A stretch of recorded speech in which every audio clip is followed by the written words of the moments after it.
brought you by Silver Pumps and Motors. Top quality और consistent performance के लिए सिर्फ सिल्वर पंप्स नाम याद रखना.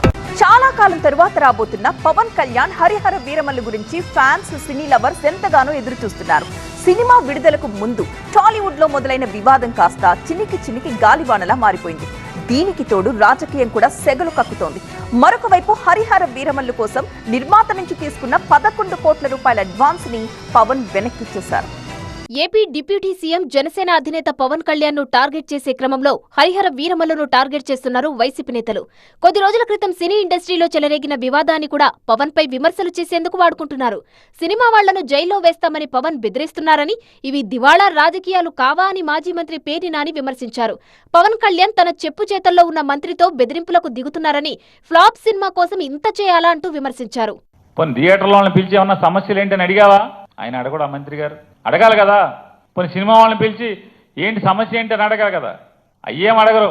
అడగకుండా జైల్లో వేస్తాం మీరు కనుక సినిమా ఆపితే, అంటే ఆ రోజు జూన్ 1వ తారీఖు మీ సమస్యల కోసం సమ్మె చేస్తే జైల్లో వేస్తాం, తర్వాత చేసుకోండి సమ్మె, సినిమా ఎత్తేసాక. ఇదో ప్లాపు సినిమా. రాబోయే ప్లాపు సినిమాకి ఏదో అన్న సామెతగా ఉంది. ఈ రాబోయే ప్లాపు సినిమాకి మళ్ళీ జైల్లో వేస్తాం, ఆ వేస్తాం, ఈ వేస్తాం అని.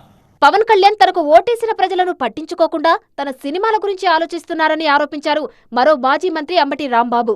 హరిహర వీరమల్లు సినిమా 5 ఏళ్లకు పైగా తీశారని, అది నిర్మాతకు కనకవర్షం కురిపించాలంటూ సెటైర్లు వేశారు. ఉస్తాద్ భగత్ సింగ్ అంట, హరిహర వీరమల్లు అంట, ఓజీ అంట, ఆ గొడవలో ఉన్నాడే స్వామి, ఆ గొడవలో ఉన్నాడు. ఆయన పాపం ఆయన నమ్ముకుని ఓట్లు వేసిన వాళ్ళు, నాయనా ఆయన నమ్ముకుని చంద్రబాబు ఓట్లు వేసిన వాళ్ళు ఇవాళ ఏమనుకుంటున్నారు నేను చెప్పకూడదు, సమయం వచ్చినప్పుడు చెబుతా. ఆ ఉస్తాద్ భగత్ సింగ్ సంగతి ఏంటో తెలుసుకోమను. లేదంటే ఆ హరిహర వీరమల్లు రేపు రిలీజ్ అవుతుందంట, దాని సంగతి మాకేం అభ్యంతరం లేదు.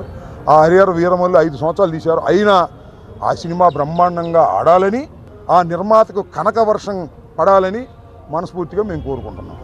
మరోవైపు హరిహర వీరమల్లు చిత్రం ప్రీ రిలీజ్ వేడుక వాయిదా పడింది.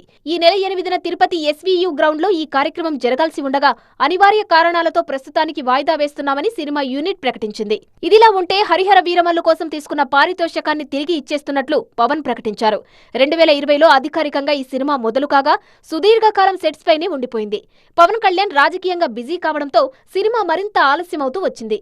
ఇన్నేళ్ల పాటు సినిమా సెట్స్ పైనే ఉండడంతో నిర్మాత AM రత్నంపై ఆర్థికంగా అదనపు భారం పడింది. ఈ విషయాలను తెలుసుకున్న పవన్ కళ్యాణ్ తాను అడ్వాన్స్ గా తీసుకున్న పారితోషికం మొత్తాన్ని తిరిగిచ్చేశారు.